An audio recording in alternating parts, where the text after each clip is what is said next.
สภาฟาร์มครับเอาพาเลทขึ้นทุกออกครับนี่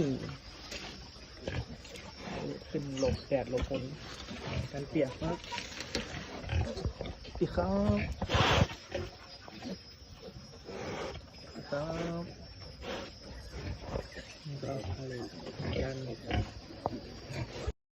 เปียกกันอะไรนี่ครับเดี๋ยวครับ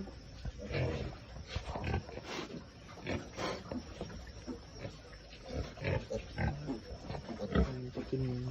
นมเลยนมแม่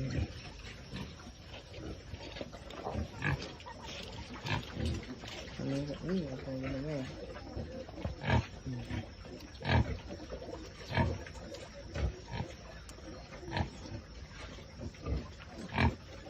ครับสวัสดีครับ